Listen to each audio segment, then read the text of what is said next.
در منشور کی ایک دوسری حدیث میرے آقا نے فرمایا کہ میری ذات پہ آدھا درود نہ بھیجو. صحابہ نے کہا یا رسول اللہ آدھا درود کون سا؟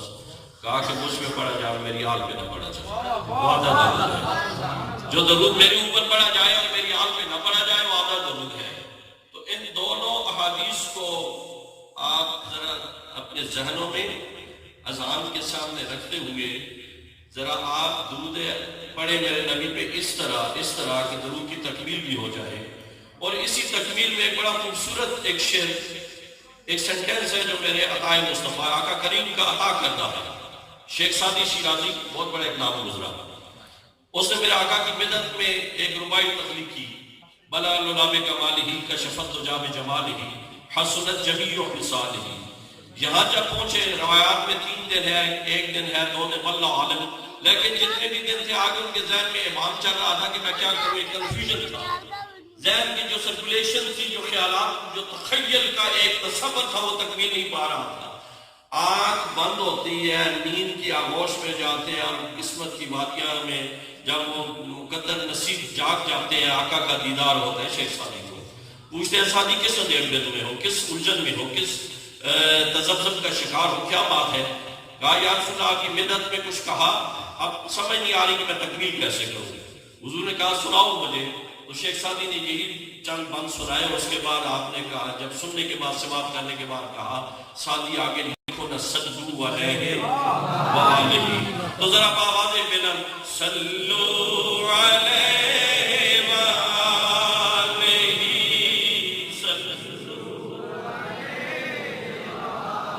زمین جمعر نہ جمعر شاہ صاحب سے نہیں پڑھ پڑے. قاضی صاحب یہ جو سامنے بیٹھے یہ صرف فیصل صاحب چاول کھانے کے لیے آئے ہیں؟ یہاں تو اکثر یہ ینگ جنریشن ہے یار. پلیز لاؤڈلی ذرا اپنی آوازیں کھولیں. صلو علیہ اللہ جہنم ابھی نہ سرد ہوگا، رونو کی مصطفیٰ نے دریا بہا دیے ہیں. صلو علیہ وآلہ صلو تنم فرسود جا پالا زہجرا یا رسول اللہ صلو آنے دو یا ڈبو دو اب تو تمہاری جانب کشتی تمہیں پہ چھوڑی لنگر اٹھا دیے ہیں. صلو علیہ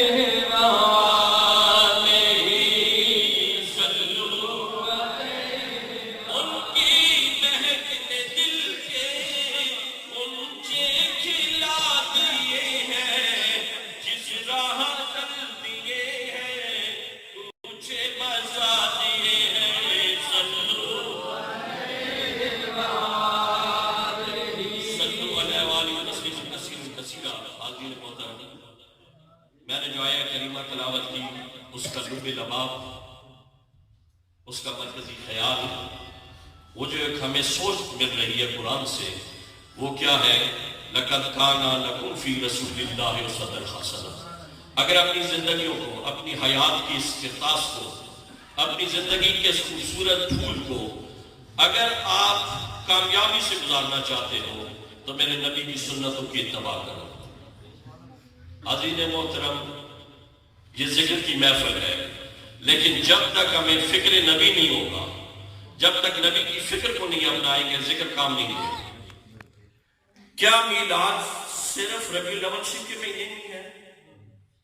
دوستو زندگی ایسی ہو، عشق مصطفیٰ ایسا ہو کہ ہر لمحہ میلاد میں گزرے، پھر مدد آتا ہے. ابھی نماز عشاء بہت سارے احباب نے نہیں پڑھی ہوگی، میں نے بھی نہیں پڑھی، کیونکہ میں جب وقت آ رہا تھا آذانیں تو ہو رہی تھی لیکن میں نے نماز ادا نہیں کی. لَقَدْ كَانَ لَكُمْ فِي رَسُولِ اللَّهِ أُسْوَةٌ حَسَنَةٌ کا جو مصداق ہے، جو حاصل ہے، وہ یہ ہے کہ جب اس ذکر مصطفیٰ کی محفل سے اٹھے تو ہماری جو جبینیں اللہ کی بارگاہ میں جھک جائے نماز عشاء کے لیے، پھر مزہ کرتے ہیں یہ نبی کا ذکر. میرے آقا کریم صلی اللہ علیہ وسلم نے فرمایا کہ نماز مومن کی معراج ہے. اگر ہم ذکر مصطفیٰ مناتے رہیں لیکن نہ عشاء کی نماز پڑھیں نہ فجر کی نماز پڑھیں، بخدا یہ ذکر میلاد آپ کو فائدہ نہیں دے گا۔ ابھی سرا صاحب مولا کائنات کا ذکر کر رہے تھے تو مولا کائنات ایک جنگ کے دوران ایک تیر آپ کی پنڈلی میں پیوست ہو گیا اور آپ کے جسم کا جو گوشت تھا بڑا سخت تھا۔ جراح نے طبیبوں نے کوشش کی کہ اس تیر کو نکالا جائے، لیکن جب نہ نکلا، درد کی کیفیت زیادہ بڑھتی گئی تو آقا نامدار کی بارگاہ میں جب بات پہنچی کہ یا رسول اللہ مولا کائنات کے جسم میں ایک تیر پیوست ہو گیا ہے، وہ نکل نہیں رہا، تو آقا نے کہا کہ جب علی نماز میں کھڑا ہو تیر نکال دو۔ جب آپ اللہ کی بارگاہ میں کھڑے ہوتے تھے تو خیشیت الہی سے آپ کا وجود اس طرح کانپ رہا ہوتا تھا اور وجود کی وسعت کی اس طرح نرمی میں ڈھل جاتی تھی جیسے روئی ہوتی تھی۔ حضرت علی کرم اللہ وجہ نماز میں تیر نکل جاتا ہے، پٹی بھی ہو جاتی ہے، جب آپ اپنی کہتے ہیں تیر نکل جاتا ہے، ہاں مولا کائنات کا نکل گیا۔ آج ان کی محفل میں ان کا ذکر کر رہے ہو اور ہم نمازوں سے دور رہیں، اللہ کے احکام سے دور رہنا نہیں سمجھتا کہ پھر یہ میلاد کی محفل ہمیں فائدہ دے گی۔ دوسری بات وبالوالدین احسانا، میرے آقا نے کہا مسجد نبی کا ماحول ہے، صحابہ ایسی چیز نہ بتا دوں آپ کو کہ جو ذرا سی بات آپ کے لیے بہت بڑی نفع ہوگا، یا رسول اللہ کیوں نہیں؟ کہا کو بندہ اسے ایک مقبول حج کا ثواب ہے جو سپورٹ کر اپنے والدین کے چہروں کو محبت کی نگاہ سے دیکھے۔ ایک صحابی نے کہا یا رسول اللہ میرے والدین تو دنیا میں ہی پردہ کر کے لہٰذا میں تو سعادت سے محروم رہ گیا۔ حضور نے کہا نہیں، تو ان کی قبور کی طرف جاؤ، قدمین کی طرف کھڑے ہو کر سورہ فاتحہ سورہ اخلاص تلاوت کرو، تمہیں بھی ایک حج کا ثواب ہے۔ ایک اور صحابی نے کہا یا رسول اللہ عرب کی ثقافت عرب کا ماحول ہے، بچے دائیاں لے جاتی ہیں، مجھے تو پتہ ہی نہیں، میری دائی اماں بھی فوت ہو گئی ہیں، میرے والدین کی قبریں کہاں ہیں، لہٰذا میں سعادت سے محروم رہ گیا۔ حضور نے کہا نہیں، تو قبرستان میں جا، دو خط کھینچ، دو لکیریں کھینچ۔ انہوں نے اپنے والدین کی قبور تصور کرتے ہوئے ان کے قدمین کی طرف کھڑے ہو کر سورہ فاتحہ سورہ اخلاص کی تلاوت کر، تمہیں بھی حج کا ثواب ہے۔ ایک اور صحابی نے کہا یا رسول اللہ اگر ایک بندہ دن میں 1000 بار دیکھتا ہے، 100 بار دیکھتا ہے تو اس کے لیے کیا؟ تو حضور مسکرا گئے، آپ نے یہ آیت کریمہ لا تقنطوا من رحمت اللہ، اللہ کا خزانہ اسے کسی آپ پیمانے میں لیمٹائز نہیں کر سکتے، اسے آپ کہیں کسی باؤنڈ نہیں کر سکتے۔ اللہ کا خزانہ ایسا ہے کہ اس کی تو حدود و قیود ہی نہیں ہے، تو اگر 1,00,000 بار اپنے والدین کو دیکھ تجھے 1,00,000 حج کا ثواب ہے۔ دوستو حاجی جاتے ہیں، ابھی یہ گزشتہ قریب کے دن گزرے ہیں ذی الحجہ کے، کسی کے پاس سرٹیفکیٹ نہیں ہے کہ ہمارا حج قبول ہوا یا نہیں ہوا، لیکن اس بندے کے پاس میرے نبی کا عطا کردہ سرٹیفکیٹ موجود ہے جس نے کہا ہے، میرے آقا نے فرمایا ہے کہ اگر محبت سے نگاہ کی طرف دیکھو اور ایک حج کا ثواب ہے۔ آج اپنا احتساب کرو، سیلف کنٹریبیوٹی کرو کہ آپ کس پیمانے میں ہو، کیا اپنے والدین سے محبت کرتے ہو، کیا اپنے والدین کی تابعداری کرتے ہو، انہیں دیکھ کر دلوں میں خوشی کا احساس پیدا ہوتا ہے۔ اگر یہ ساری احساسات آپ کے دل و روح میں موجود ہیں تو سمجھو ذکر میلاد کا فائدہ ورنہ نہیں ہے۔ جتنا دل ہے رات کو آپ بھی ثنا خانوں کے ساتھ ہاتھ اٹھا کر نیچے کر کے سبحان اللہ کہے، ماشاء اللہ کہے، جو دل ہے کہتے ہیں کوئی فائدہ نہیں ہے جب تک والدین کی غلامی نہ کرو گے۔ ہر بندہ جس کے والدین حیات ہیں، موجود ہیں، یہ وہ نعمت عظمیٰ ہے کہ جس کا کوئی نعمت بدل نہیں۔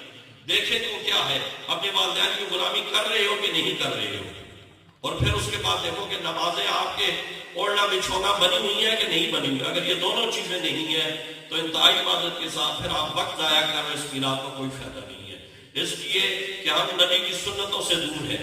اور میں نے آیہ کریمہ ہی وہی تلاوت کیا ہے کہ اگر زندگیوں میں کامیابیاں چاہتے ہو، کامیابیاں چاہتے ہو، زندگیوں میں بہار چاہتے ہو، زندگیوں میں خوشحالی چاہتے ہو تو میرے نبی کی سنتوں کی اتباع کرو۔ اور میرے نبی کی سنتوں سب سے بڑی، میرے آقا کریم صلی اللہ علیہ وسلم رات کو قیام کرتے تو آپ کے پاؤں ورم آ جاتے، اس لیے قرآن نے کہا کہ قم اللیل الا قلیلا، کہ حبیب پاک کچھ لمحے آپ آرام بھی کر لیا کریں۔ دوستو نماز کی پابندی اور والدین کی غلامی اپنا شعار بنا لو، کائنات کی کوئی رکاوٹ آپ کو روک نہیں سکتی۔ کامیابیاں آپ کے قدم چومے گی، لیکن ان چیز کو اپنا مقصد بناؤ، اپنا ماخذ بناؤ، اپنا حصول بناؤ، پھر دیکھو زندگیاں کیسے کامیابی سے گزرتی ہے۔ اللہ تعالیٰ میں ذکر رسول کے ساتھ فکر رسول اپنانے کی توفیق عطا فرمائے۔ وآخر دعوانا ان الحمد للہ رب العالمین۔ تمام آباد نصیب رکھے، نہ اٹھے نہ میرے